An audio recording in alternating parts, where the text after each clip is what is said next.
Le grand direct de l'actu, Jean-Marc Morandini. Et c'est un témoignage exceptionnel que je vous propose maintenant, celui de Karim Baouz. Il est journaliste, auteur de Plongée au cœur de la fabrique djihadiste aux éditions First Document qui sortira demain. Il est le seul journaliste à avoir rencontré les frères Kouachi entre 2005 et 2006. Alors qu'il réalisait un reportage pour l'émission Pièce à conviction pour France 3 en 2005, notre invité a fait la rencontre de Saïd Kouachi. Il est alors loin de s'imaginer que cet homme décimera avec son frère 10 ans plus tard la rédaction de Charlie Hebdo. Pour comprendre et trouver les moyens d'agir, notre invité a mené l'enquête sur la fabrique djihadiste et tente de répondre à plusieurs questions.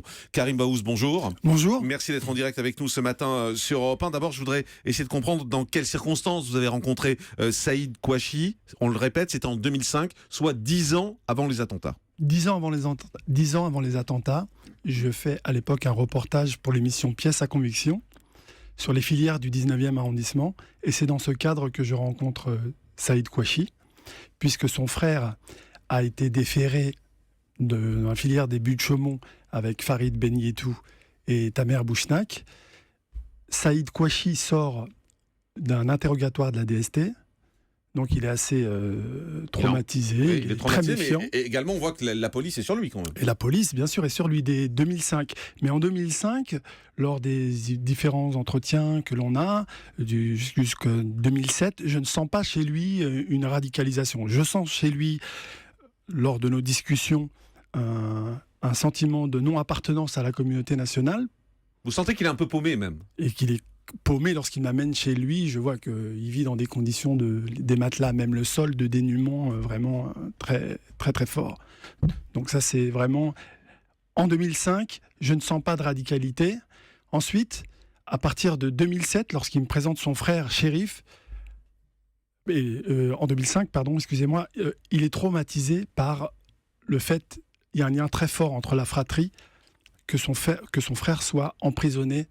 Ça, c'est vraiment... Et ça, c'est un basculement dans sa tête. Ce qui est intéressant de comprendre, c'est comment il en est arrivé là, parce que au début, vous le dites, c'est pas quelqu'un que vous trouvez dangereux, vous quittez même en vous faisant la bise, je crois. Donc voilà, il y a presque un lien qui se crée. Et vous dites son histoire, au fond, c'est l'histoire de beaucoup de familles aujourd'hui, beaucoup de familles qui sont en déshérence, qui manquent de repères. Oui, c'est ça, puisque lorsque je les rencontre en 2005, c'est des petites frappes. On dit souvent, oui, il y a une porosité entre le banditisme et le djihadisme. Mais non, c'est des petites frappes. Il est traumatisé c'est sa première incarcération, Chérif Kouachi. Donc le frère Saïd est complètement affolé parce que on le voit sur les vidéos de clips. Il sourit, il rigole. Il est vraiment le prototype même du jeune de cité. Et ensuite, suite à son incarcération, là, on voit une transformation. Et c'est pour ça, moi, j'ai écrit ce livre. Et dans ce livre, ce qu'on comprend, c'est que ces jeunes, et c'est pas pour leur donner des excuses, et bien loin de là, mais c'est plutôt pour essayer de comprendre, ces jeunes ne se sentent ni français, ni étrangers. Au fond, ils sont dans une espèce de zone d'ombre, de zone intermédiaire, où ils n'ont plus ces repères. Ils n'ont plus ces repères, mais c'est social.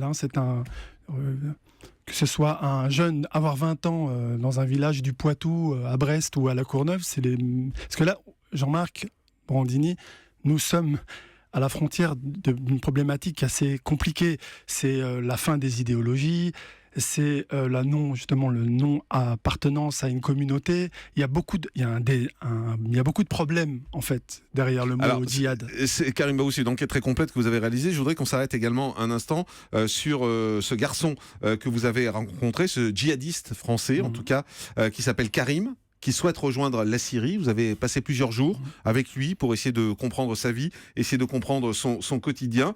Et vous nous racontez qu'il vous a entraîné dans une mosquée située dans le sud de Paris. Et une mosquée dans laquelle il y a une forme de ce que vous appelez un speed dating façon musulmane, pour savoir s'il est à la hauteur et s'il est prêt finalement, s'il a compris tous les préceptes pour pouvoir s'engager dans le djihad. Comment ça se passe? Qu'est-ce qu'on lui pose comme question? En fait, il n'y a pas de lien, Jean-Marc Morandini. Lorsque je rencontre cette personne, elle me fait découvrir l'univers d'un djihadiste français, justement. Donc, il m'emmène dans des mosquées, puisqu'ils passent le plus clair de leur temps dans les mosquées, puisqu'une prière faite en groupe a 27 fois plus de valeur qu'une prière faite de manière individuelle. Mais lorsqu'ils rentrent dans les mosquées, ils sont très taiseux, très discrets et ne se mélangent pas aux autres croyants. Donc, ce fameux speed dating, mais c'est une scène, c'est surréaliste. J'ai l'impression Racontez-nous. Il y a une centaine de jeunes âgés de 15 à 30 ans, un imam, et c'est des débats sur des questions sur la vie quotidienne. Voilà, on lui dit par exemple, est-ce que c'est haram d'aller en discothèque ? Voilà. Est-ce que c'est haram, c'est-à-dire illicite et péché, hein, c'est Voilà, ça, c'est haram. exactement. Est-ce que c'est haram de se tresser les cheveux Voilà. quand on a un garçon ? Est-ce que c'est haram d'aller chatter avec une femme sur Internet ? Voilà. On leur pose ces questions pour savoir s'ils ont bien compris ce qu'était... C'est les jeunes qui posent ces questions, en fait. C'est les jeunes qui c'est les jeunes. Alors, la première question, c'est un jeune qui pose une question. Est-ce que c'est haram de se tresser les cheveux ? Mais les questions me semblent surréalistes en 2015. Et c'était très drôle. Moi, ça m'a vraiment... drôle, oui. Je sais pas si c'est le mot, mais... je sais pas, mais attendez, je sais pas si c'est le mot, mais voir, comment dirais-je, des jeunes en 2015 avoir... c'est décalé, en fait. C'est décalé, ouais. C'est décalé par rapport à la société d'aujourd'hui. Attendez, je vous ai dit drôle parce que pendant un moment, il y a un des jeunes qui dit, parce qu'on sent une certaine fougue, une certaine envie, une certaine disponibilité pour cette jeunesse, qui dit, est-ce que c'est haram de discuter avec une fille ? Et donc... Et l'imam lui dit oui, si vous n'avez pas l'autorisation du tuteur, c'est haram. Et le jeune insiste oui, mais si c'est par Internet. Et là, l'imam un peu s'emporte et dit que ce soit par pigeon voyageur, que ce soit par SMS ou que ce soit par Internet, c'est haram. Et là, il y a une espèce de brouhaha dans la mosquée, tout le monde a ri. Non, mais ce que je veux dire par là, c'est que c'est vrai, c'est triste et c'est drôle et c'est triste à la fois. Triste parce que voir une jeunesse si disponible, chercher l'assentiment d'un chef spirituel, ça me désolait. Et je me dis que cette jeunesse, Juliette des temps modernes, attendra longtemps son Roméo. Et ils sont nombreux, ces jeunes ? Ils sont très nombreux, oui. Ils sont très nombreux. Ils sont nombreux, c'est-à-dire, vous les estimez à combien aujourd'hui en France, ces jeunes en perte de repères et qui se disent que le djihadisme, c'est peut-être une solution ? Mais j'ai pas de chiffres. Mais plusieurs milliers. Plusieurs milliers, bien sûr, plusieurs milliers de personnes. Donc c'est pour ça qu'il faut, moi c'est ce que j'ai mis dans mon livre, ce que j'ai écrit dans mon livre. Vous êtes beaucoup écouté Jean-Marc Morandini dans les quartiers, dire à ces jeunes qui veulent s'engager dans cette voie que c'est une voie sans issue. Et qu'il faut que tous ensemble, nous aussi, on se retrouve tous les manches et qu'on essaye d'apporter des réponses et qu'il y ait un sentiment d'appartenance à ce beau pays qu'est la France, quand même. Il y a des scènes terrifiantes que vous décrivez quand même. Je pense à cette scène où ce djihadiste rentre chez lui et tape sur Google ISIS, sexe, pardon. Et c'est pas pour voir du porno, contrairement à ce qu'on pourrait croire. Quand on tape ces mots, qu'est-ce qu'il découvre ?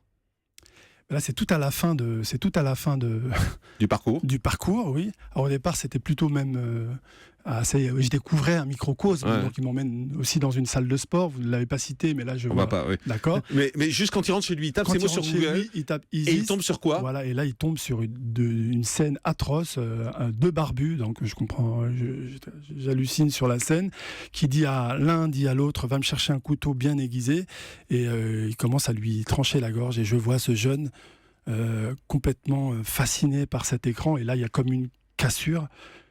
C'est il découvre la mise à mort d'un homme finalement sur écran, parce que c'est caché derrière ces mots sexes. Finalement, il y a cette violence et ces images d'ISIS qui se cachent derrière ces mots sexes.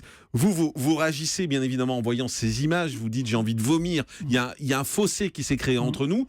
Et comment vous pouvez avoir envie de vomir et lui peut être fasciné par ça ? Qu'est-ce qui s'est passé ? Ça, je vous ai dit, c'est la grande problématique de ces temps modernes. Vous le dites, vous avez grandi en France aussi. Lui a grandi en France. Pourquoi lui bascule et pas vous ? Oui, mais moi j'ai eu des gens formidables aussi qui m'ont fait confiance. J'ai fait des rencontres qui m'ont permis de faire du journalisme. On a raté quelque chose en France ? On a raté quelque chose, ça c'est certain. On a raté quelque chose. L'évolution, moi ça fait plus de 10 ans que je fais des reportages en banlieue parisienne et je sens que la déliquescence des quartiers, je sens qu'il y a quelque chose qui ne va pas. Donc c'est la raison pour laquelle il faut absolument... C'est un cri d'alarme que vous lancez avec ce livre, un plongé au cœur de la fabrique djihadiste, mais qu'est-ce qu'on peut faire aujourd'hui ? C'est pas trop tard ? Non, c'est pas trop tard, il n'est jamais trop tard. Vous nous dites qu'il y a des milliers de jeunes qui sont en train de se faire bourrer la tête avec ces idées-là, qui sont sur Internet, qui voient ces choses-là. Comment on peut les rattraper, ces jeunes-là ? C'est trop tard pour eux ? Non, c'est pas trop tard. C'est pas trop tard. Qu'est-ce qu'on peut faire ? On peut, je sais pas, ne serait-ce que... J'entends jamais de jeunes dire qu'ils sont fiers d'être français.